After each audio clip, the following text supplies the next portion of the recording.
We are waiting for some of our committee members to show up, but yeah, once we have them, then we've got Yeah. a good size agenda today, but hopefully we can move through it in an Yeah, I know, expeditious I know manner. we're early, but we're just trying to be prompt. Yeah, yeah, I appreciate that.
All right.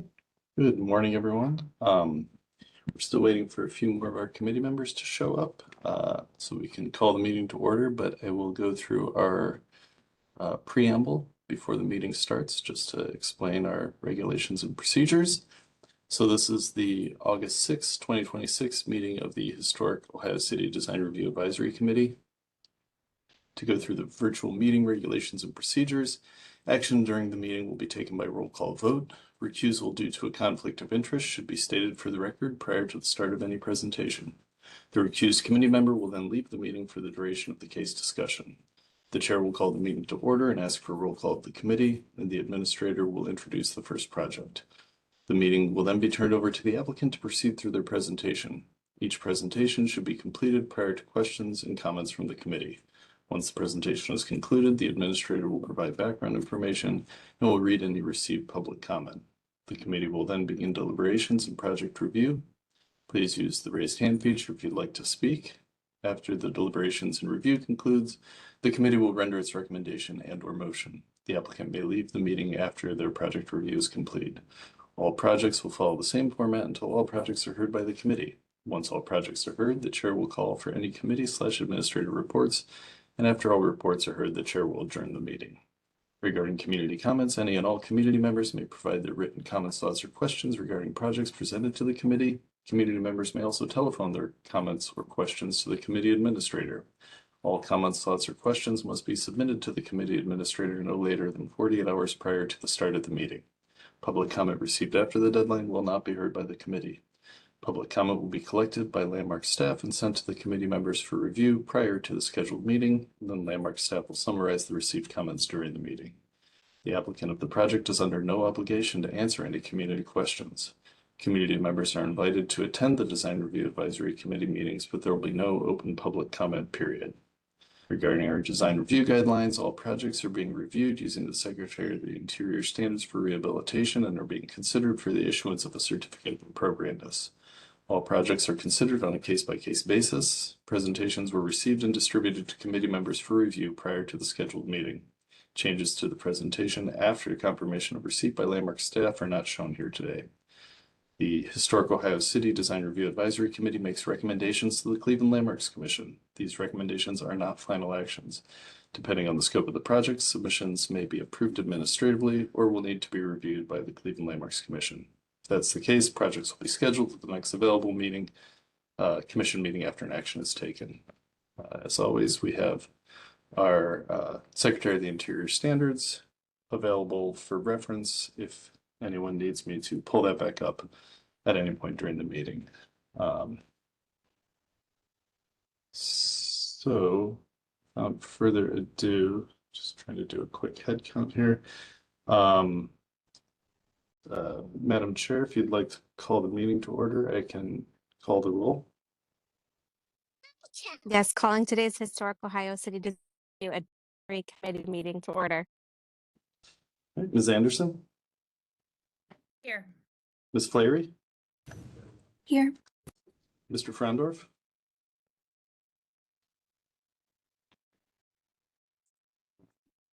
I think he'll be joining us shortly. Ms. Land, Here. Mr. Miller, Ms. Myers, Here. Mr. Persons, and Ms. Marinucci. Here. Madam Chair, we do have quorum. We have a very full agenda today. So I've asked all the committee members to take a look at the projects in advance. They were shared about a week ahead of time. So if the applicants can kind of move as quickly as reasonable through their presentations, kind of with the understanding that the committee has had a chance to look at them ahead of time, hopefully we can get through all this in a reasonable time. So without further ado, we'll call the first case HOC 26-21B at 2061 Gehring Road. The Starbucks coffee rooftop signage. We saw the I guess the remainder of the signage on this building, the channel letter signs and everything at our last meeting. That was all approved by the Landmarks Commission. Was that last week, 2 weeks ago? And so they're here with some additional information about the rooftop signage that's being proposed. So hand that over to, I saw Zach here. Zach, do you want to walk us through your presentation? Yes, good morning. Thank you for having us. Yeah, so we obviously, like you just mentioned, we went through landmark commission to get all the other wall signs and other exterior signs approved. We're coming back today to talk about the siren sign. I know there was recent comments, I think, on the last the last version of this meeting where um, there was a little bit concern. There was a little concern about what the siren itself kind of looked like. Starbucks wanted me to just mention that the current sign that we're showing is their typical standard siren sign logo that they like to use. Pretty much, if you see a Starbucks somewhere, that sign is typically on there. Um, the landlord, I would say, is willing to do something with that top ribbon portion. The siren basically would sit under that. Yeah, as you can see on that page right there. So Starbucks doesn't necessarily want to do anything with that arch band, and they would like to install that siren below it. So this is how we are depicting it to look. If this is not acceptable, Starbucks' ask would it be allowed to be installed on that brick facade just below the roof structure? Yes, right there at the corner. That would be their secondary option. It's not approved for the roof structure. But pretty much this is just the standard typical signage that Starbucks likes to use at pretty much all of their stores. It just gives it a little bit of a variation between the channel letters and just having this logo. This is just some CAD drawings kind of just showing how this sign is actually made. But Starbucks is really wanting this sign to be installed in some capacity on this building. But we're obviously obliged to whatever the committee decides is reasonable. In terms of placement, if the roof structure just was not a good look, then like I mentioned, the secondary option would be to move it down just to that brick facade area. And that is pretty much it for that siren sign, as everything else has kind of been approved. So we're just looking to get some more clarification on if something like this would be approved or not. And we can move forward to the next landmark commission meeting. And Madam Chair, before the committee makes their comments, I did want to note that I've spoken with the project architect and property ownership about they're getting the state and federal historic tax credits for this property. So the question was about whether there'd be any requirements for that rooftop signage element. And the State Historic Preservation Office is requiring them to keep that sort of half arch shape and the framing. My understanding is that, they were fine with the additional signage. They're fine with adding signage to that framing. But regardless of whether the sign goes, the Starbucks sign goes on that framing or lower or somewhere else, they will need to keep that framing in order to reserve their tax credits. Thank you, Dan. That was a great question I've answered. I think the committee was pretty uniform in our thoughts that 60 inches felt just like a little bit too large and out of scale. So my question for you is, Zach, is the image that we're seeing on our screen right now, is that a accurate scaled portrayal of that sign? I'm gonna be honest like the with size. you. Yeah, I'm gonna be honest with you. It is probably close, but I cannot verify that. Unfortunately, I don't think this image is to scale. But if I had to guess, that is pretty close. I don't have the dimensions of that roof structure in front of me specifically, but what I can say is if we need to scale it down, we do have standard part sizes. We have a 48-inch and even a 36-inch that we can scale it down to, which I'm sure Starbucks, they just want this sign regardless of, we need to scale it down. We most certainly can. And I do apologize for not knowing exactly that this is how it would be really depicted once installed. I think it is very close, but I can't 100% confirm to you that it is to scale. Okay, thank you. I think knowing, the actual dimensions of how it's going to appear, it's difficult for us to kind of judge if 60 inches is appropriate or not. So I would err on the side of caution and maybe request that it's a 48-inch diameter. Okay. And that it be, verified in field. And I don't know if it's possible to, say if a good faith agreement that if that feels right or, if that feels right or if that feels wrong to come and adjust again. But I don't know, with the absence of actual dimensions, I would err on the side of scaling it down a little bit more. Okay. I don't know if my other committee members, what your thoughts are. Yeah, Nia, I I was agree. yeah, I was gonna say the same thing. I think reviewing, there are some other signage packages for today's meeting, and reviewing those, it seems like 48 inches is sort of the standard of where people were landing, and that seems more appropriate. Yes, that is And I absolutely think doable. since the armature is required to remain, making use of that makes sense rather than it going into the building. But agree 100% that the 48-inch sign seems the most appropriate based on other signs in the district. Awesome. And if I know it's not up to you guys, but if the building odor can make use of the upper part, that would be great. Kind of nod to the historic context of the signage, but Yeah, um I can definitely unless pass that message along. yeah, it'd be great. If there is anyone who, if we're all in a group, like relative agreement, if anyone wants to make a motion on this one. I'll make a I- motion to approve with the caveat that the sign is 48 inches instead of the 60 presented. Second. All right, seeing no other hands, hearing no other comments, Ms. Anderson, Yes. Ms. Clary, Yes. Ms. Lamb, Yes. Ms. Myers, Yes. and Ms. Marinucci. Yes. Madam Chair, the motion passes unanimously. Zach will be in touch with kind of next steps, but yeah, I think moving forward, if you could get a scale drawing, measure drawing that shows it at 48 inches, I think that would be helpful, just whatever the next steps are. But I will be in touch after the meeting. Awesome. Thank you, guys. Thank you.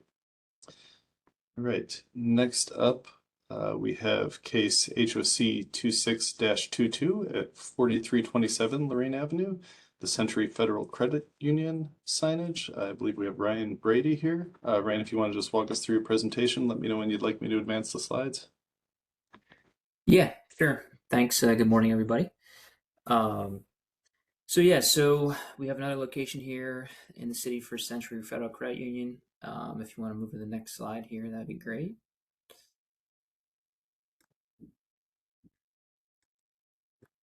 So within this design package, we have a couple elements here. The first one being a facelit channel letter sign on the, call it the store sign or the sign band above the entry. These are trimless channel letters for the logo with the C and the green swoops, as well as Century.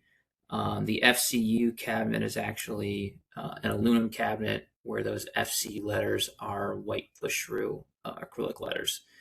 So an elevated channel letter sign. Due to access issues within these storefronts, they are going to be raceway mounted. So you'll see that on the next page. I believe there's a little more detail in terms of just showing kind of a generic raceway design. It might be a couple pages in actually now that I'm looking at this. So that's the first element. The second element we have as well is a small projecting blade sign. That is double-sided and internally illuminated as well. That blade sign has routed aluminum faces, again with push-through copy. Yep, there you go. Thank you. So you can kind of see a daytime, nighttime view there as well. The other elements that are part of this package are all vinyl graphic related. You can see the address numerals as well as the logo and hours of operation that will exist on the storefront. And then we also do have just a simple set of vinyl that's going to go on the rear entry as well. So that is that's where we're at for this location. Happy to take any questions or comments from here. Thank you, Ryan. Dan, can you go back to that main first image? Yes, thank you. I think my like comment here would be just that the C part of the logo feels a bit composite. It just feels like it's a little too close to the black banding. Or maybe it just needs to be scaled down a little bit to give a little bit more breathing room around it. I don't know if that's possible, or you have to scale then the whole, like the Century part obviously is fine, but I think that's my kind of feedback just compositionally on that front entry. Yeah. I agree with that. Nia, that's something I noticed too. If you look at the adjacent businesses, there's at least a few courses of brick below, above and below the sign, so it would be nice if that could be a similar proportion.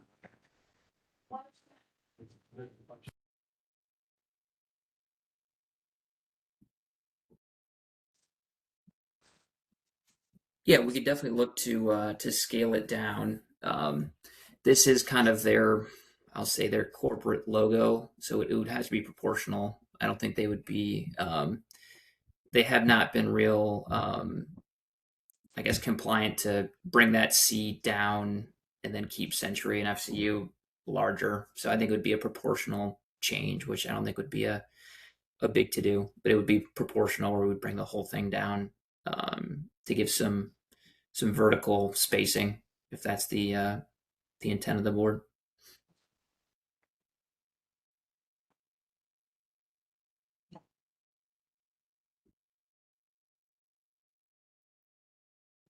Any other feedback from other committee members? My only other comment was I know that the brick here is not historic, but it still would be nice to specify that it gets mounted through the mortar just for the longevity of the material in the building.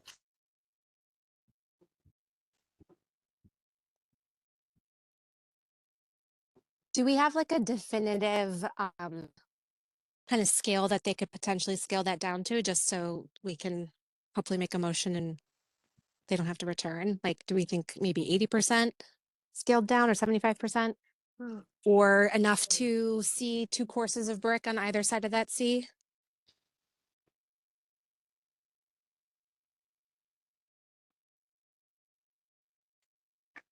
Yeah, doing it by courses might be the most straightforward way. Yeah, like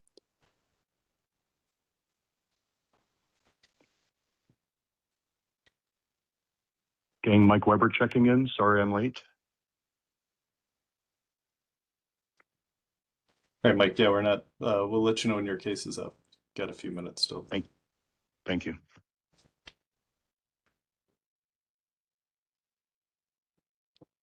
Nia, do you have a preference for 2 courses of brick visible on the I top think- and bottom? Maura, do you think that 2 feels appropriate? Like based on the I think neighboring? that would just read a bit better if we have 2 above and 2 below. Okay. Yeah, I think so. If I can't make a motion, but if someone else can, that sounds good to me. I move to accept this with the stipulation that the sign, the overhead sign, will be scaled down to allow for 2 courses of brick above and below the larger C. I'll second that. Perfect. Thank you, guys. All right. Seeing no other hands, hearing no other comments, Ms. Anderson, Yes. Ms. Flaherty, Yes. Ms. Lamb, Yes. Ms. Myers, Yes. and Ms. Marinucci. Yes. Madam Chair, the motion passes unanimously. All right. Moving right along, I will be in touch with next steps. Ryan. Great. Thanks, guys. Appreciate it. All right, thank you. All right, moving along to our next case, it's HOC 26-23 at 2098 West 25th Street, the Good Company signage. I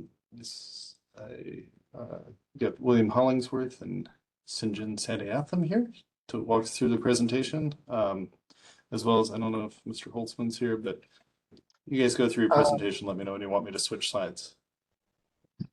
Yes, I'm not entirely certain, but I believe that there are two alternate representatives from Apex Pinnacle signage here. I'm trying to parse through the roll call here. But I basically have all the technical information at our fingertips here as well, so hopefully I won't need to refer to them.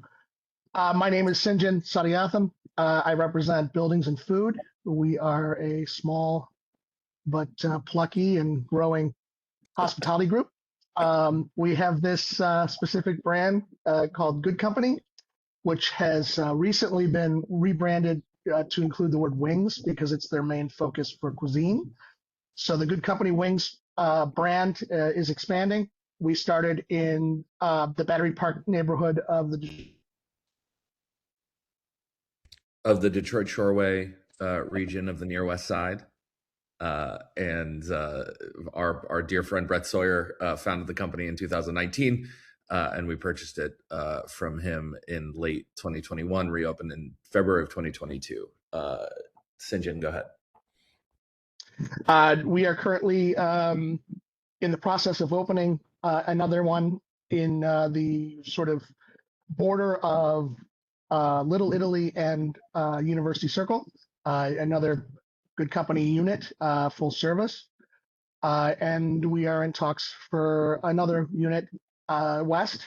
We have an existing unit down in Akron in the historic old number 3 fire station. So this particular brand is sort of bifurcating a little bit. The Good to Go is a riff on the original Good Company Wings wordmark. This particular outlet will be more focused on It'll be more focused on our production kitchen in the 2104 space and our bakehouse in 2098. Obviously, we pride ourselves at Good Company on making everything from scratch. And in order to support this coming expansion, we need production facilities. So these two storefronts, as I'm sure the committee knows, are mostly production facilities, but in order to justify their rents and occupancy costs, we're going to have a customer-facing component as well, hence the signage. Yes, the original location historically has always made all the buns, the bread, the sweets, everything is from scratch. Just to clarify, this is on the docket as 2098 West 25th Street, but is indeed 2 buildings that share a party wall. And they are 2104, which is on the corner of Chatham and West 25th, and 2098, which is the single story adjacent building to the north. Of 2104, the landlord has done extensive renovation on the building. They are continuing. There's no tenant slated for the second floor as of yet. The third floor is a wholly owned condominium situation, and that is completely on its own island, so to speak. So we will have a small, limited retail and customer-facing presence in both storefronts. The Good Company Bakehouse will be focused on our baked goods, sweets, as well as sort of a cafe situation with espresso drinks and such like that. The Good to Go will be catering in 2 outlets there on the corner. The Good to Go will be catering to go and delivery operations rather than a sit-down restaurant. Similarly, the Good Company Bakehouse will be less a cafe and more a coffee counter. We're not going to have tables, seats, or public restrooms in either of these spaces. So This is that- all walk in, walk out. exactly. And Sinjin, that should probably be enough for background, right? Mhm. And we can talk about the signage itself. Yeah. So we have a unique traffic pattern here and some challenges to go through. We have a very crowded line of sight because of the rest of the block. We have a very busy intersection around the 25th and Lorraine intersection. We have the intro building, which is quite large and imposing, has a lot of signage on it. So we have a three-pronged approach to this. This particular slide is a more or less standard 48-inch Rondell blade sign. It is an aluminum cabinet with push-through illuminated lettering. Its elevation above the ground level is as such, so it does not compete with direct line of sight with the hostel next door, nor any of the other restaurants and establishments down this particular block. So it is a little bit higher than normal, but otherwise it is completely dwarfed and obscured. There's also a large tree there in the front, which would further obscure that. So we have that for approach. We also have this in the next, I believe it's in the next slide, the channel letter. Signage. Okay. Go ahead. No, you go. No, you're fine. This is channel letters, aluminum with painted face with halo lighting, back channel lighting. This is incorporated in an inset in the existing brick facade. It is echoed in the adjoining property at the Good Company brew house or bakehouse, excuse me, in a corresponding colors that are based on our corporate color palette. So this addresses walk-up traffic and also cars that are passing by rapidly with a very quick read. It's large, it's simple, it's very proportional to the facade insofar as it fits within these existing niches, these recessed coffers. And then there's a third element on the corner of Chatham where there is a three-dimensional, fully dimensional sign that is sort of like a pipe rail with stacked individual letters that are aluminum boxes with push-through lighting in acrylic. And that is to address wayfinding to get people to the Chatham side, which is directed at the delivery drivers, especially in later hours in the night. West 25th being a very urban environment, we want to make sure that there's security and that we have the option to close the storefront, but still cater to the delivery apps. So this one has a cabinet sign, simple, that says Good Company Wings, and it has a small walk-up delivery window that it services and denotes. It is directly next to the mural that was pre-existing. So that's the basic layout. If you go to the bakehouse signage, which I believe was the third slide, that just details the Rondell, which will hang. Blades. It hangs more or less in line with the flat signage, or the halo lit channel letters. Yes. And again, we are dodging a lot of competing signage. So these elevations were discussed in detail. We did a lot of line of sight studies from several different vantage points and several different ways off, on approach from north and south. And we feel that this large, very kind of anonymous looking building in a very crowded block without a 3-point sort of approach, we may just completely be missed in every single transaction. This is trying not to be garish, of course, but it is also trying to be something that's effective with all the trees there and all the crowded signage in the line of sights. And you can move on to the next. you'd like. These are basically just details of each face. And then it is finished with a site plan that shows the location of each of the 6 elements. There's 5 elements.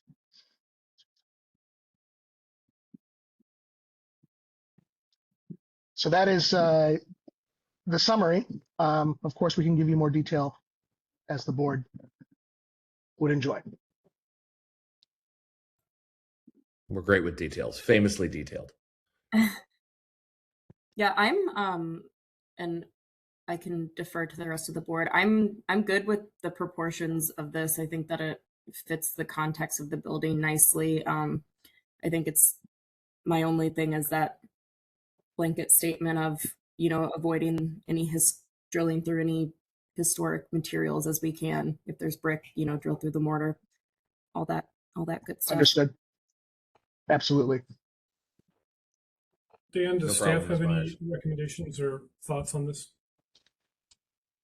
No, I mean, staff recognizes that this is a kind of a challenging location with all the trees on West 25th. I mean, we all love street trees and shade trees, but they do create a complication for commercial signage. You know, I haven't done sightline studies myself, so trust the applicant. You know, I guess with the second floor not being leased out, I think after the sign is installed, that will certainly be an element that will, you know, might dictate who or what use the second floor has with the sign right outside the window. But, you know, since it's vacant now, I think that's something if the building owner is comfortable with it. I don't see any design or historic preservation related issues with it. The only thing I did want to note is I was actually by here just the other day and noticed the first floor of the Good to Go building is painted out in a black color. Is that intended to stay, or is it going to be returned to like a uniform building color as is shown in the renderings? So the landlord has done all exterior work on this building, and it was submitted as such with a uniform dark gray black as the finished color. I can't really comment as to how that proposal went through you folks. It was that was approved, and they already had a permitting for it before we even signed on to this project. So that rendering came from HSB Architects, and I could get them to comment to you directly if you like, as far as how that permitting process went. They did have to undergo a second round of approval because originally there was another tenant in that 2104 space. The Dave's Hot Chicken franchise was supposed to open there, and that project stalled about a quarter of the way through. Yeah. Yeah, that was what our records show as well. I know this committee saw the 2098 revisions.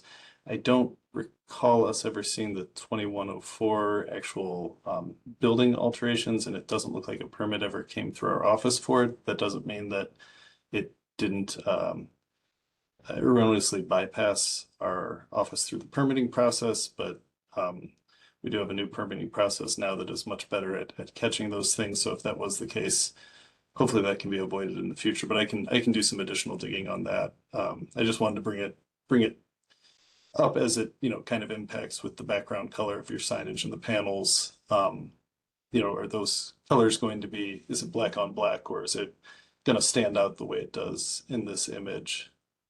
It sounds like it's going to be a darker color. Yeah, I believe the black does come up to that area. So I can say that we could alter the backing board if desired to a different contrast. Yeah, I will leave that up to the committee. I just wanted to make that note. I'm totally fine with the Good Company Bakehouse signage and placement. I'm good to go. We always look at two things: how it's mortar or fastened to the building through the mortar, and then also typically the height. And I recognize, as Dan said, the site-specific issues here, but in looking at the historic district as a whole, we try to keep the blade signage fairly uniform down the street. And it would be my strong preference and recommendation that the circular good to go sign be at the same height as the baking or the bakehouse sign.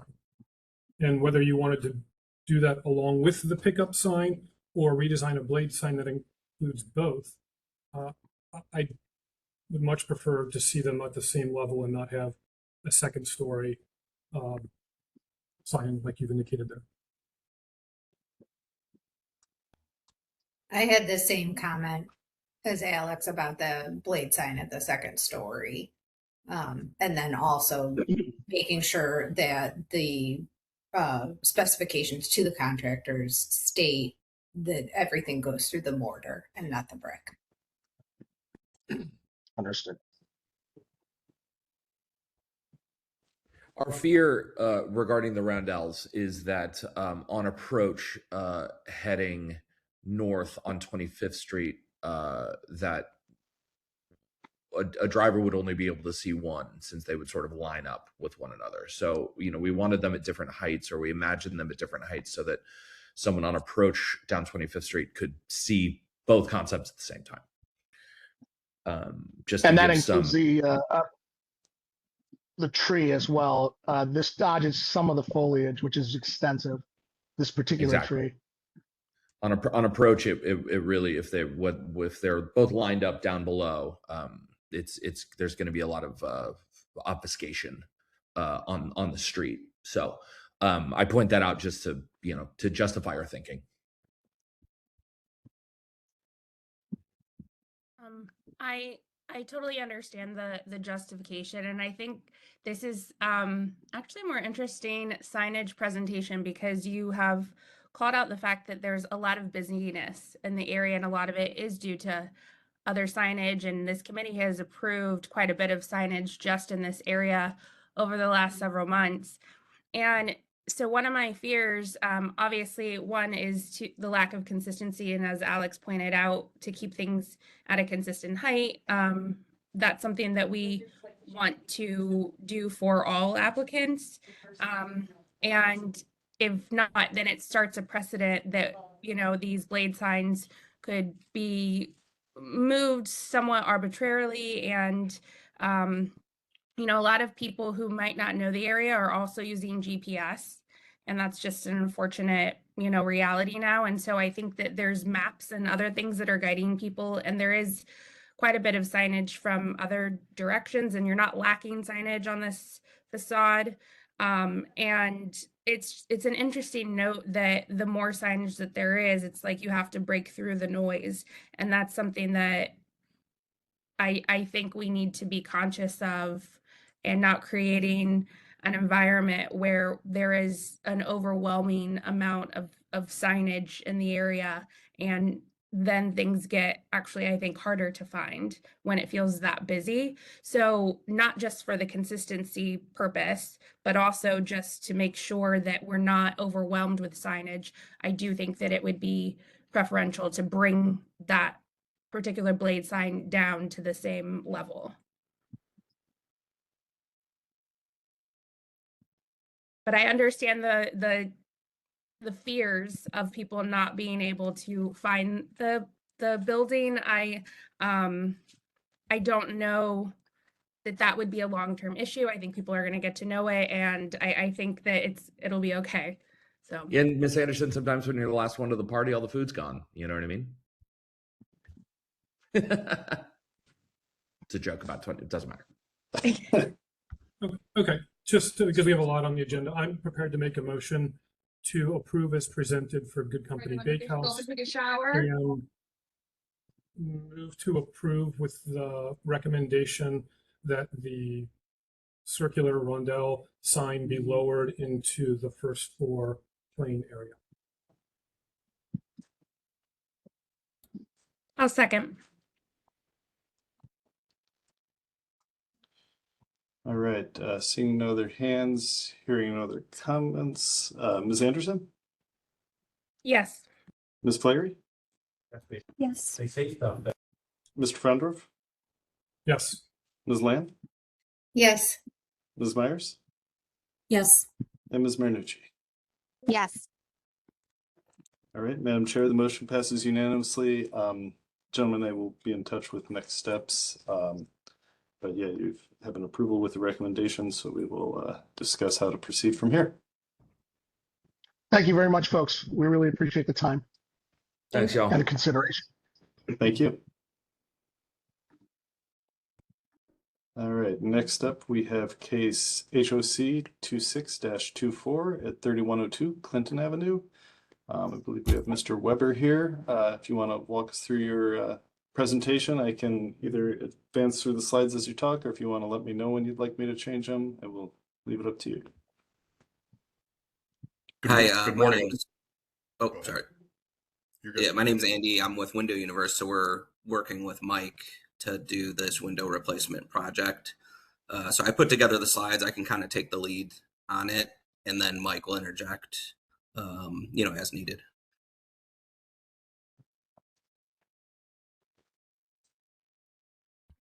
So the project, you see there, the address 3102 Clinton. This is a set, it's kind of like two sets of row homes built in 2000. And the current windows are vinyl and just in bad shape. So in need of replacement to just for maintenance of the overall building, but at the same time doing a bit of a design change. So that's like the main reason for us being in the meeting is moving from the white exterior and changing it to black. And so it's those 6 windows that you see. The bottom windows have a cottage style. We're going to maintain that. The new window product will no longer be vinyl. We're going to move to fiberglass. And yeah, the black exterior, that's really the only change in how it would look differently. The picture that you're seeing from what Mike said too is the door is already changed to black exterior, which is something that went through and was approved. So now this would be something more consistent for the windows and the door to all match. And the surrounding properties have, and this is just a spec sheet for the window product. It's made by Marvin. And then the last is a lot of info about the window. Tons of detail, but nothing really to share other than it's an all fiberglass window. But yeah, so as far as like the color matching the door, and that's what we're looking for approval on, is be able to have them black on the outside.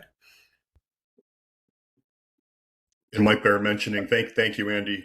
It also matches the stairs, as you can tell, are dark brown and black with a black steel, and we're just lining everything up since the original install 26 years ago. I think it was built in 2020.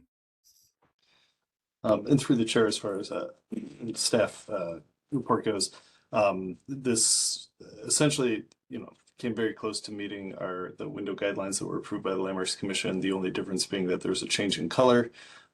Since this building has a fairly uniform and consistent color of the windows, we're bringing it before the committee today. We appreciate the upgrade in the materials, certainly. Just there's no HOA for this building, is my understanding. So they're all individually owned fee simple. So there's no way to kind of get everyone on board that, future changes would all go to the black color or stay white or whatever.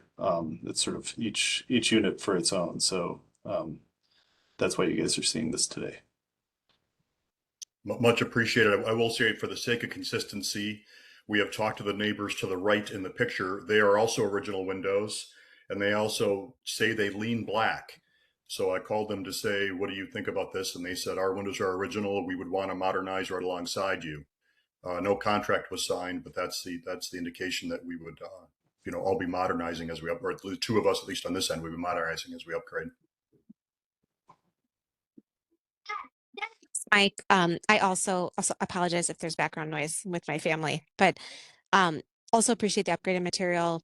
I'm okay with the black, I think, as long as it's relating to some of the other architectural elements. You said you already swapped the door and that the handrail and stairs are a kind of metallic element.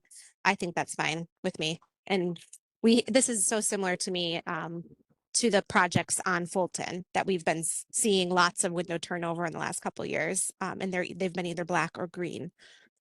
And I think it's okay if, you know, if everything's not matching. Thank you for that. They say stop selling once you have agreement, but I was, yeah, it definitely is. We walked the dogs around a couple blocks, and it definitely would be consistent with the look of a lot of the awesome historical buildings that are all being upgraded with apparently black Marvin windows. It's a thing right now, and it's a look, and we hope to follow suit. Thank you.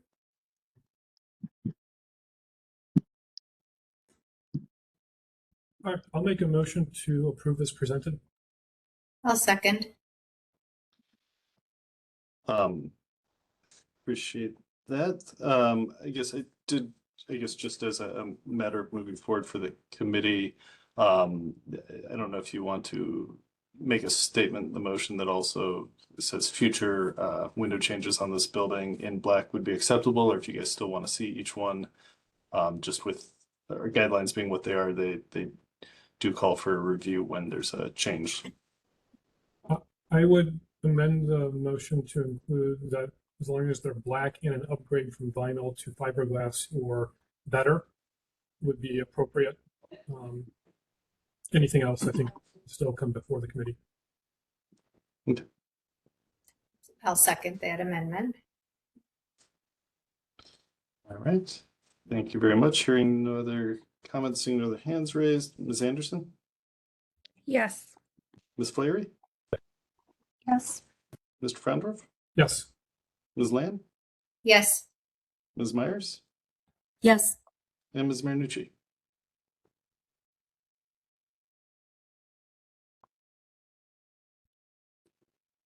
Right. Our chairwoman is traveling internationally right now, so she's. Were you we're- waiting on me? My Wi-Fi went out for a second. Yes. Yes. Okay. My yeah. vote is yes. Cool. Sorry, guys. We appreciate the long distance connection.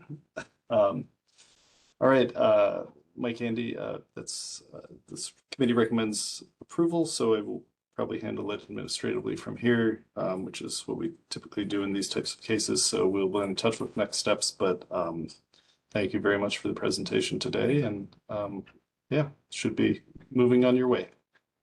You too. All right, Thank you very much. All right. Next up, we have case HOC 26-25 at 3805 John Avenue. Proposal to construct a carport. We have Matt Lucy here, or is there someone else from the project present to present? No, it'll just be me. Okay. Oh, there you are. Okay. Sorry, it's a lot of names on this this list today. So yeah, if you just if you want to go through your presentation, I can click through the slides as you talk, or if you want to let me know you'd like me to advance, I'll leave it up to you. Okay.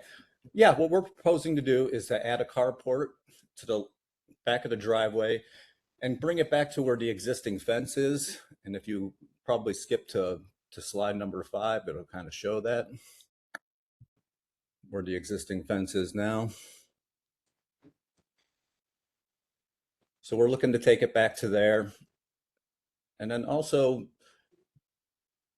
the reason for the green siding is because if assuming this is all approved, he would like to change the siding on the entire home to that moss green as well, that we're choosing to do. Basically, what we're trying to do is create the same, where the fence line is now will just become the back of the carport. So we're not really trying to change where anything lies. We're just trying to give them some protection from the elements and that tree that's on the neighbor's side. And seeing as you guys have already had a chance to review this, I don't really have a whole lot to say about it. It's I probably included a little too much with the framing pictures and everything, but with it being sided and the house turning green, I think it would look sharp, and I think it would tie everything together as well. And I'm happy to take any questions. The images that you've submitted show a raw plywood interior of the carport that would be visible from the street. Is that accurate?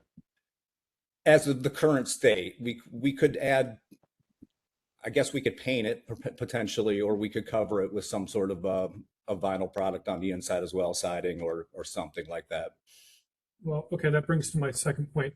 I would not recommend, nor would I vote to approve vinyl siding on this or any structure. So it's such a small area. I think a hardy board or natural wood is required for this addition. And then for the inside, something, a similar material, or just not left raw plywood. Okay, yeah, they do make a product called Truss Core, and it's a vinyl product, and that has a nice finished look on the inside. We can definitely do something like that. No. He already has vinyl siding existing on the home right now, and we were just trying to change that, and so we were just trying to tie in the color of the vinyl siding to match what will potentially be on the home. I understand. I don't mean to be glib, but two wrongs don't make a right.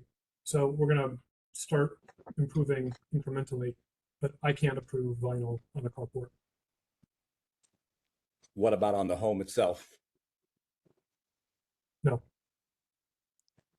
No? No. Okay.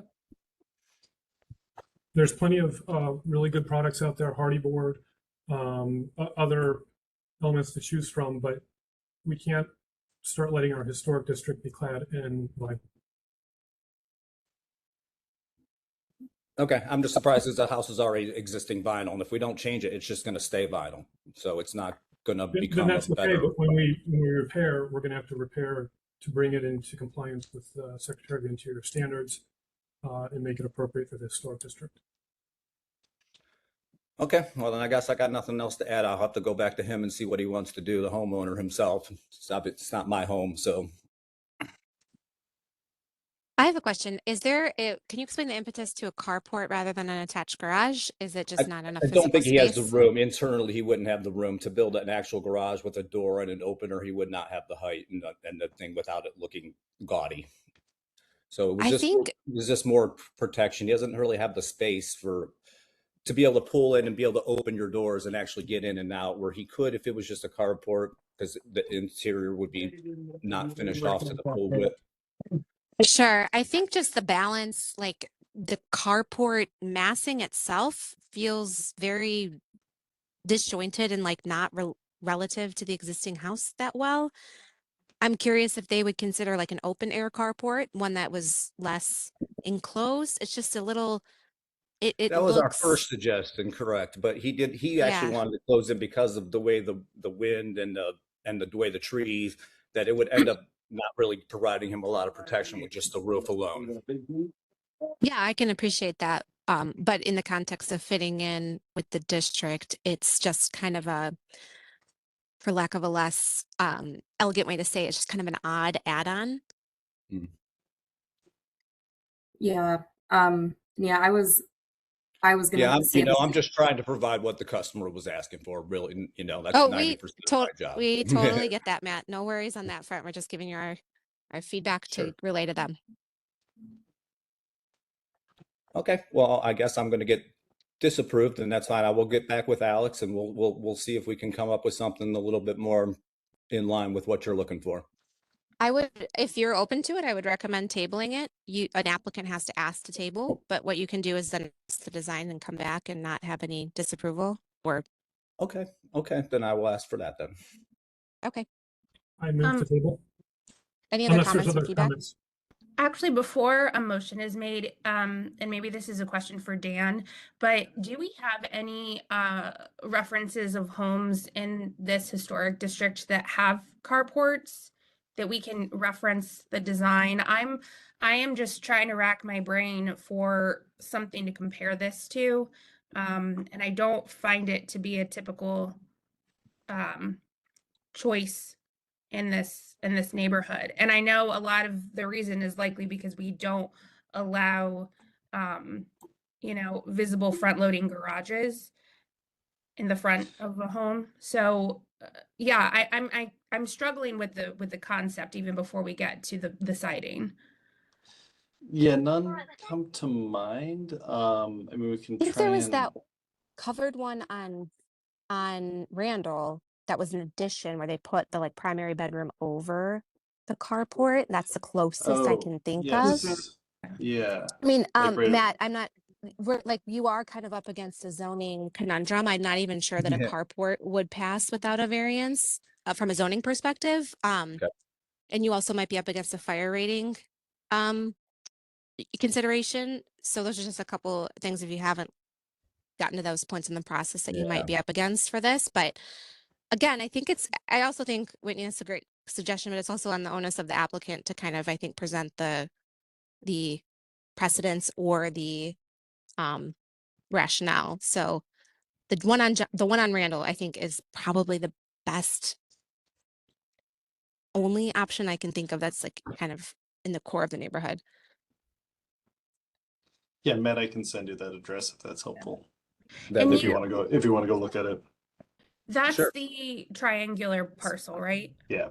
Yeah, it's a very Yeah, and different circumstance. Yeah. Right. sure. I also understand that this property is also a irregular, abnormal, like It is. substandard lot. So that is part of I think that's part of the consideration. It's just, yeah, I still think that perhaps tabling and revisiting with your client might be your best route to hopefully a successful application down Okay. the line. Sounds fair. Motion? Yeah, so at this point, Alex, did you want to move forward with your motion to table? Yes, I move the table. Do we have a second? I'll second. Right. Seeing no other hands or hearing no other comments, Ms. Anderson, Yes. Ms. Flaherty, Yes.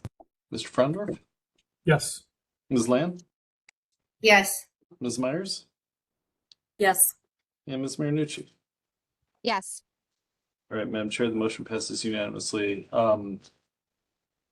Yeah, Matt, we'll be in touch with the office. I don't know if it makes sense if you want to bounce some ideas off staff and everything as you talk to your client and kind of come up with some revisions, but we'll reach out with kind of the official notice of tabling and figure out a path forward from there. Okay. Thank you very much for your time. Thank you. All right, next up, we have case HOC 26-26 at 4211 Lorraine Avenue. Got Soho Chicken and Whiskey, which I'm just noticing on the agenda now says Sohio Chicken and Whiskey. So I apologize for that, but nice note to. I see it as a new branding opportunity. Yeah, right? No one's ever thought of that one. So I apologize. So yeah, Kevin Oliver is here. Kevin, if you want to walk us through your presentation, just let me know when you'd like me to advance the slides. Sure, absolutely. Feel free to flip through them as I go through. Thank you. This is for the existing Soho Chicken and Whiskey location on Lorraine, relatively new, but the work we're proposing is to take the existing rear garage and renovate it into a additional bar lounge space for the restaurant. So you can see in this, Lorraine is towards the top of the page, and then Lorraine Court is down at the backside. So the garage faces the alley, the court, and there's a space between it and the main building that we're proposing to connect as well. And if you go to the next one. So these are photos of the existing conditions. Again, if everyone's reviewed this, we can kind of skip through there, but there's existing doors in the openings of the masonry of the existing building. This shows the overall site plan where, again, the main building is at the top of the page to the north. The existing garage is to the south facing the court, and we're connecting the two together. Next slide, please. So there's also an outdoor patio component of it. And as you can see, sort of the proposed configuration of the interior space there. Next slide, please. And our infill materials, we're proposing to do a painted fiber cement paneling and then matching the sort of gray color that's at the front of the building that won't be necessarily seen back here, but continuing that language and color. So the sides of the addition will be paneled. The infill at the court side is on the top of the sheet with a band of sort of reeded glass block along the top to let some natural light in, but still keep it secure and some level of privacy. And then internally facing, there's the vestibule added on, as well as the infill of the rest of the existing openings within the masonry. And at the bottom, you can see the connector set back towards the property line on the west in the same materiality with a black standing seam metal roof on that portion there. And I think that's the extent of it. Happy to answer any questions. I know the operator and building owner, I believe, are on as well, if there's any questions regarding that as well.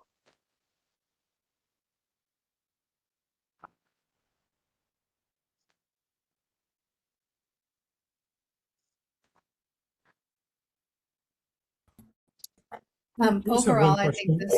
Oh, Go ahead. I was going to say, overall, I think this looks very good. My one question was with the clear story window over the garage door, is that a new opening or are you using the existing opening for the glass? We're using the existing opening. So it's that opening will remain. The glass block just fills in the top portion of that existing opening. Are you doing any pointing or repairs to the brick on the back garage? Yes, as work happens, any sort of pointing or repairs that'll need to happen to the brick, we will do as part of the work. Okay, so we would just want to make sure that it's specified that the mortar be appropriate for the historic brick, match color and texture. Absolutely. That's it for me.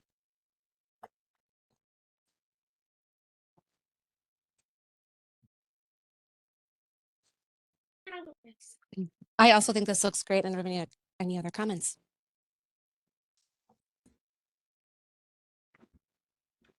I agree, and if there are no further comments, I'll make a motion to approve as presented with the condition that any tuck pointing be done with a historically appropriate mortar, i.e. no Portland gray cement. I think that's it. I second that. All right, thank you guys. All right, Ms. Anderson, Yes. Ms. Flaherty, Yes. Mr. Frendorf, Yes. Ms. Lamb, Yes. Ms. Myers, Yes. and Ms. Marinucci. Yes. All right, Madam Chair, the motion passes unanimously. All right, Kevin, we'll be in touch with next steps. But yeah, it feels like a nice straightforward project. So yeah, we will reach out after the meeting to talk about your next steps. Thank you. Perfect. Thanks, everyone. All right, and next up we have case HOC 26-27 at 2700 Bridge Avenue for renovation and addition. We have Samuel Dialacqua here.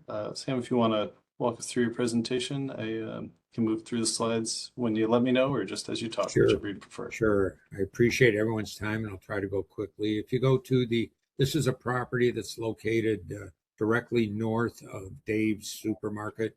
It goes between Bridge and Waco Alley, runs behind it. What we're doing here is we're residing and new trim on the entire existing house with hardy board and man-made materials. You can kind of see it goes back here. And on the Waco next side, from the Waco Alley, we're proposing to attach a 2-car garage. Next slide you kind of see here that's accessible from the alley, and add a driveway on the east side of the property. The property to the west of this has been nicely renovated. The property to the east of it is vacant. Next slide. So you kind of see what we're doing here. It's just exterior work only. This is the existing east elevation, existing view from the southeast corner. Next elevation, next slide. This kind of sees the area that's kind of getting cleaned up. This is the rear of the house. This rear facade will be totally, completely enclosed. And next slide. What we're doing is putting a covered walkway that shows you the new structure directly to the west of the property, but this shows you where the garage will be located. Next slide. It shows you the proposed garage, and then we're doing a covered walkway from the garage to the existing second floor stairway, and adding a landing at the bottom of that stairway that doesn't exist. Next slide.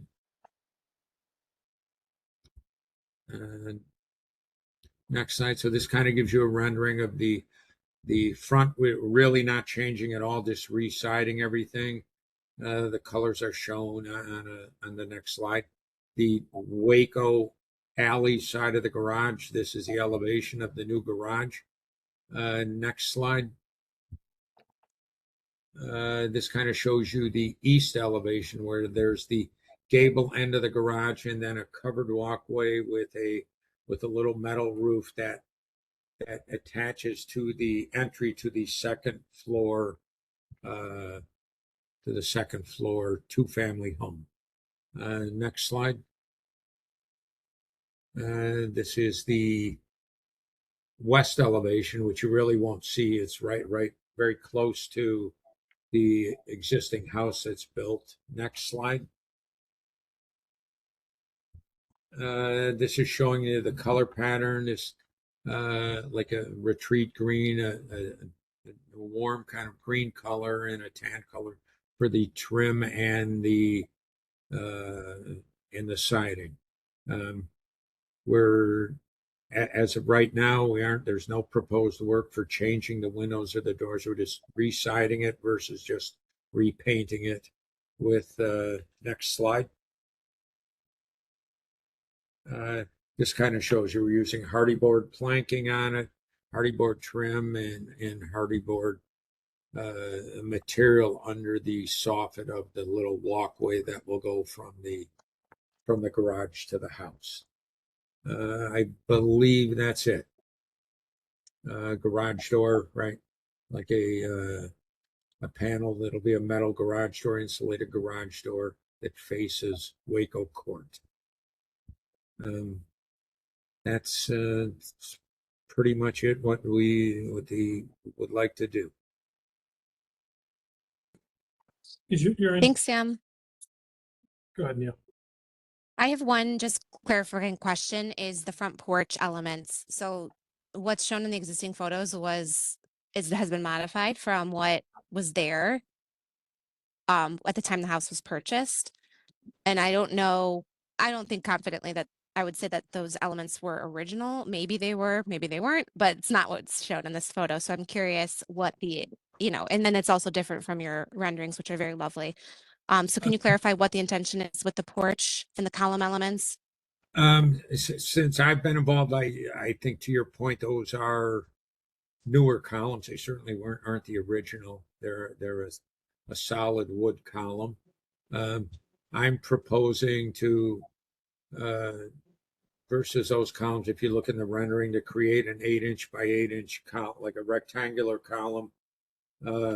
That's a little cleaner column. I think a little more, doesn't look like a column that was just kind of pushed in there. So we're proposing an 8-inch by 8-inch column with a trim board at the bottom and top, but just kind of a simplified traditional column for this side addition and for the front. Going off of that, I would advise you to look at the Google Earth images, because you can see what the original columns from the house were, and I would advise that we try to imitate that if we can. I was familiar with the previous owner of the house, and it was everything that was taken out was original to it. That was her family home for generations. So I think that that would maintain the integrity of the house, especially looking at the railing, what was put in versus what was there. I know it was kind of left in shambles, but I do think that we can do a little bit more to speak to its original construction. Which, and I'm not familiar with what that was. I haven't seen it, but we'd be agreeable. I'm sure we'd be agreeable to replicate that or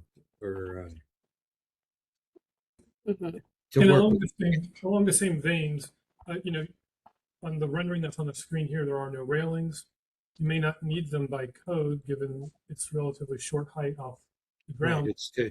Right, but those railings that are on Google Earth, they're the historically accurate height, and I would strongly recommend that those be replaced at that height and not in the height of the photograph that is shown in your presentation.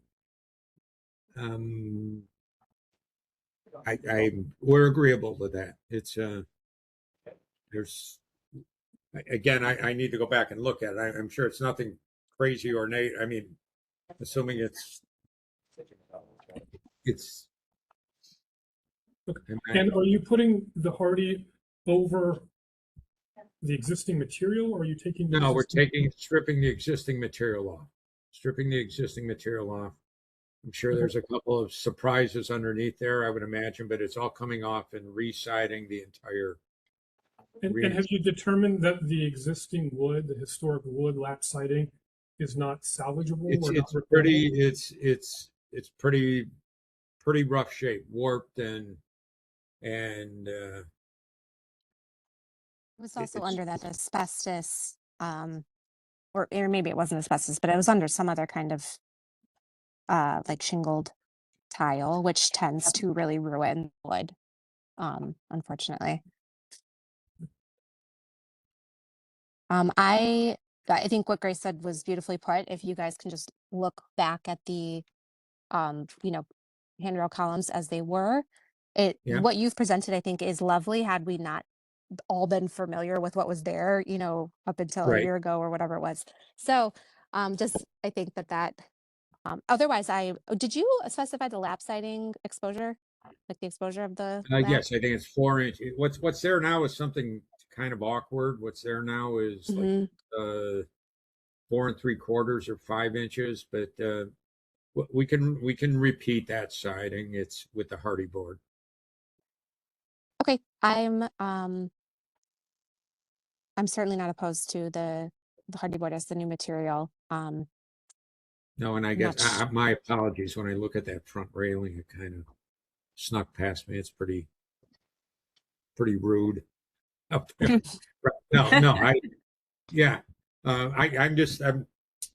I know from speaking, working on this, like the suggestions you're making to it, we're very agreeable to doing. Yeah. Sir, would you be agreeable to studying the historic photographs some more and coming back to us with more details, specifically for the porch and other areas, so that we could table this and review those? I'd really appreciate it. I could the owner's anxious to move some family members into this that he has. Could we approve everything except the porch and just ask that And the porch railings, come and I'll back? come back with the railings and columns. Yeah, that would. What he's really trying to do is get the garage started. Mhm. That's agreeable to me, Margaret, is that we can approve the rest of the project and then ask the applicant to return for the columns and railings. Come back There with may the columns. be more details that we need, like, for example, the trim around the windows. Is that being replicated in a hardy? Is it being Yeah, replicated in wood? a hardy. Yes. Exactly as it is or was? Basically, yeah, just flat border on there. Yes, we're replicating all the trim, and yes. I think Sam too, if we can ensure like that rake board detail on the gable is maintained, that's something that often gets lost when we approve a switch to hardy. Right. So just making sure that that element stays. The construction drawings note like everything's replaced, replaced to match existing. And there's no changes to windows, correct? No changes to windows, no.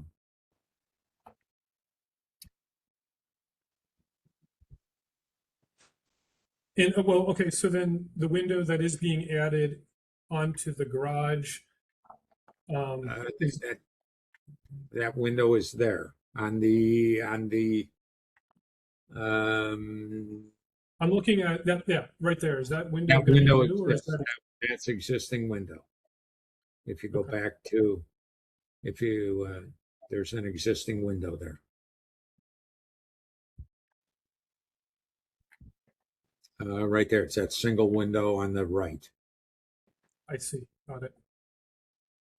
What we're doing is extending those stairs when they come down, just the stairs end right at the door. So we're pushing that door to the right or to the north about 4 feet to create a landing there. So that's going to cover up the two windows. The only other addition that I would strongly recommend for the garage is having external lighting on either side of the garage door. Not a carriage problem. lights there. Okay. Yeah. External lighting being certain like sconces on the outside you want, or it doesn't matter. A historically appropriate carriage lantern on either side. Gotcha. We'll agree to that. Okay.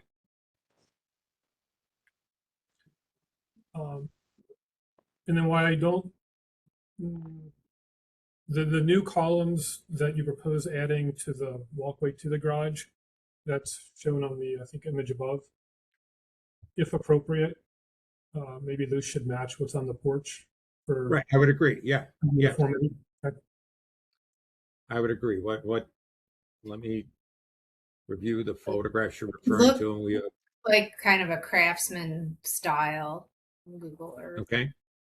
But you'll take a look, and then we could just say like all the porch elements on the front and along the Front in the breezeway new be walkway. tabled until they come back. But Okay.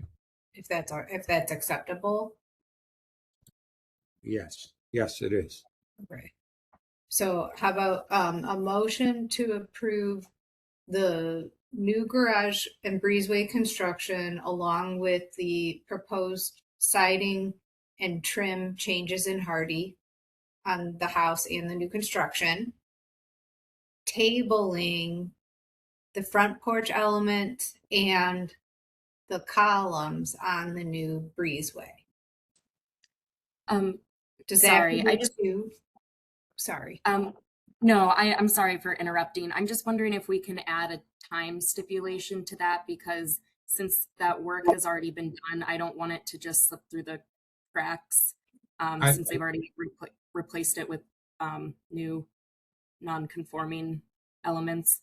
Those, we'll take those out. I will get you assuming I can get those photographs quickly, like at the next review or make the next. Okay. Yeah. Okay. I mean, Say within a month, should we say? yes, within a month. Yeah, that gives me. Okay. Thank you. I'm not sure when the next submission deadline is, but we can do it very quickly. And Margaret, can you add to your motion, if you're amenable to it, the exterior carriage lights on the garage? Yes. Thank you. Okay, so I'm going to start over. We're going to approve Running out of space here. just presented the new proposed garage and breezeway addition and changes to the siding, to the Hardy siding and trim, with the caveat that the trim be replicated on the original home exactly, including the rake board trim around the windows. That carriage lights will be added to the rear of the newly constructed garage. And then we're going to table the front porch elements and the side breezeway columns for up to 1 month to see something that, closer matches the original historic materials. Mhm. Got it? Mm-hmm. I can second that motion. All right. Any other comments, questions? Grace, your hand, is that up from before or is it? Yeah, that was Okay, from before. just want to make Sorry, sure. I'll unraise it. There we go. No problem. No problems. All right. Not seeing any hands, hearing other comments. Ms. Anderson? Yes. Ms. Flaherty? Yes. Mr. Frondorf? Yes. Ms. Lamb? Yes. Ms. Myers? Yes. And Ms. Marinucci? Yeah. Yes. All right. Madam Chair, the motion passes unanimously. All right, Sam will be in touch, but Thank you. Thank you very much. And I'll be in touch with you soon. great. Thank you. All right. Last but not least, we have case HOC 26-28 at 1526 West 25th Street. Anthology Case House. This is a storefront renovation program signage project. So it looks like we have the business owner here, and then we've got Gavin and Laura from storefront renovation program. So if you guys want to walk through your presentation, just let me know when you'd like me to advance the slides. Hi, yes, thank you guys for fitting us in. I know it was a very full schedule. So we are Anthology Cask House. We are a craft beer bar that's going in at 1526 West 25th Street, which was formerly the site of Bookhouse Brewing Company. We have some signage proposals for you today. If you would go to the next slide for me. All right, so here is our site location, and you can see the existing conditions of the building with the former tenant signage and also some adjacent properties. It shares a building with KeyBank and Little Cloud right next door. And then there are a few other buildings around, but there's not a ton of existing signage on this side of the street. Right, next, please. Thank you. This is our proposal for a blade sign. So it's going to be constructed of sign foam, which is like a lighter weight but durable material for sign construction. It's the same material that the Great Lakes Brewing sign is made of. And it will be painted black with real gold leaf details. So there will be an embossed logo there, that A in the circle. And then the border and the lettering on the sign will be routed into the sign and also done in gold leaf. It will be mounted on an ornate arm bracket, and there will be a plaque on top that says Noble Beasts in matching font, and will be externally lit with gooseneck lights. And the dimensions of the sign are going to be 3 feet wide by 4 feet tall. And the next slide will show some of the lighting. This is the bracket details. The bracket length will be 50 inches. It will be mounted to the brick in the mortar with the 3/8 inch by 4 inch mortar screws. And there's more details on that bracket if you're interested, but we can go on to the lights. So these are the gooseneck lights that we'll be using. Those will also be affixed to the facade with the same types of mounting screws. And again, mounted into the mortar of the brick, not the brick itself. And the next one. So here's a mock-up of what the signage will look like. We'll be replacing the existing Bookhouse sign. It will be mounted slightly higher just because it is a slightly longer sign than the one they had, which was the square, but kind of in a diamond shape. The height will be approximately 14.5 feet. That's the top of the, like that frieze across the facade. And the sign will sit just above that, the bottom of the sign that is, protruding 50 inches out into over the sidewalk. And you can see the sidewalk depth there is 13 feet. Right, next slide. And then our second portion of the proposal is we are going to add building signage, really just kind of the same thing as is existing, except it's going to be updated with new branding, painting that frieze in a dark blue Sherwin-Williams masonry paint. The background color will be After the Storm. The lettering will be in Grecian ivory.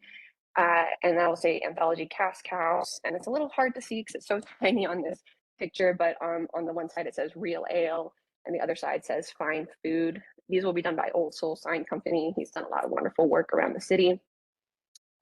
The dimensions are there for the freeze painting, and then some window graphics as well, which will be done in 23 karat genuine gold leaf with enamel paint and oil varnish. And all the dimensions are there for the windows and the graphics. So we wanted to make sure that that was not exceeding the 25% requirement, and there should be plenty of space for that. I think that's about it. Thank That you. is all we have. Thanks for such a thorough and clear presentation as well. I may have one comment that, to your point, if you want to make the font on like that fine, maybe just the font on those two side ones a tiny bit bigger. I'm sure, again, in real life, I know it reads differently, but that would maybe be my only comment for this one. My only comment is I would lower the sign. The building next door, the Key Bank sign is fastened to the freeze area. The old Bookhouse Brewing sign looks like it's just a foot or two above the freeze. I know you went up in height because the sign is longer, but if the image you showed above is to scale, you still have plenty of room to work with. And I would lower it back down and probably use the same mounting area as the old Bookhouse sign. Okay, yeah, our plan is to have it hit just above the freeze. Just with the arm bracket would need to be kind of moved up since it is a taller sign and mounted a little bit differently. But yeah, I mean, if that's your, you just want it kind of in line where the current signage is. Yeah, I don't know if you were here during the presentation of the Good Company, but we're trying to do our best at any rate to have some sort of uniformity in the blade sign height throughout the historic district, and I think this one's a touch too high, so I would lower it. I would ideally put it no higher than where the existing or old Bookhouse sign was. Okay, I since it is a different dimension, I'm just trying to understand. Are you saying for the top of the sign or for the bottom of the sign to be at the same location? The top of the sign, the mounting, and it looks like it's 48 inches, so you still would have plenty of clearance for a pedestrian or bicyclist under the sign. Yeah, if that came down a couple feet, so that it's maybe in the mid of the lower pane of that window. Okay. Instead of the upper pane. Okay. Oh, yeah. We don't want it. We just wanted to make sure it wasn't covering the freeze portion. But yes, we can lower that. I have nothing else.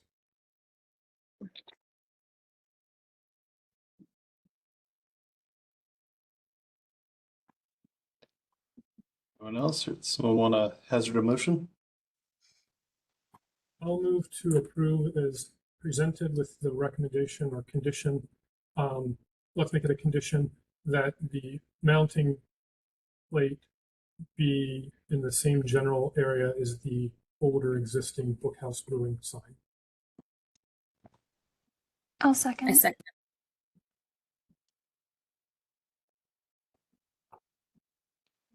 All right. Seeing no other hands raised or hearing no other comments, Ms. Anderson, Yes. Ms. Flaherty, Yes. Mr. Fendorf, Yes. Ms. Lamb, Yes. Ms. Myers, Yes. and Ms. Marinucci. Yes. All right, Madam Chair, the motion passes unanimously. All right, Jolene, congrats. We'll be in touch, and you can work with you and the storefront team on kind of seeing if you want to meet that condition or, we're next steps from here. So we will be in touch. Okay. All right. Thank you very much. Thank you. And yeah, I thank you to the committee for moving through this rather long agenda with focus and an expeditious nature. I appreciate it. We did really good. Yeah. I'm impressed. No, I'm so proud I'm of impressed. ourselves. It's also Should, an exciting list of projects. Yes. It was yes, a good yes. list of Investment in the neighborhood. No doubt. We have not had a beefy agenda in quite a time. Yeah, no, it's been a while. But yeah, it's I guess good to know that we can still work through them when we need to. Do we have any other business, or should I adjourn the meeting? I just have one, if you don't mind, just a real quick. I emailed Dan yesterday about 4200 Bridge, which I know a couple of us had called in on. But there was also another project on, I believe it was Randall, that had the same developer gone rogue, putting vinyl siding over historic wood siding without any permits at all. And I just thought it might be good to have a general update for the committee.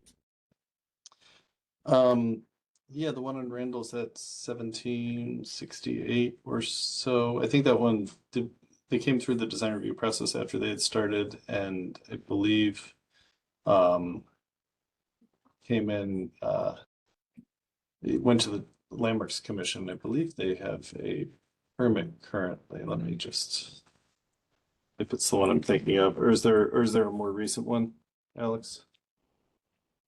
No, I don't recall that, but I could have missed it. Okay. Yeah, maybe not.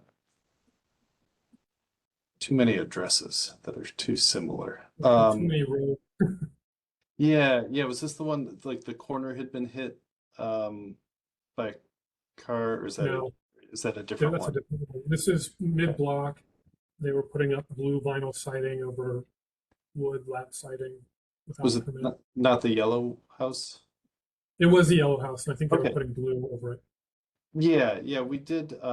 Maybe you missed that meeting. Yeah, we did. Yeah. That did go through our process. But I can check on. It looks like they have a permit. Yeah, they have a permit. Looks like it's pending or inspection pending. So the permit's been issued. I'll follow up on it, but yeah, that went through a process, got an approval to, I believe they had to remove all the vinyl siding and then upgrade the windows on the front of the property. Or were they leaving the windows on the front of the property and only changing the ones on the rear? There was some resolution that the commission was satisfied with, so that that did get a certificate for appropriateness, and they do have a permit currently. So I can check on the status of that and make sure they're actually doing what they're supposed to. And then the 4200 Bridge one, I emailed Alex when he emailed yesterday, but to fill everyone else in, complaints have been made. They applied for an interior only permit, and that did not come through our office. So I'm going to follow up and make sure that they apply for an exterior permit as well, and that the complaint is not just closed out, and there is an active violation on the property though for the work without a permit, including the vinyl siding. So since an actual violation has been issued, that's a little more permanent than just a complaint being logged into the system. So we should hopefully have a good outcome there. They just have not reached out to us yet. So.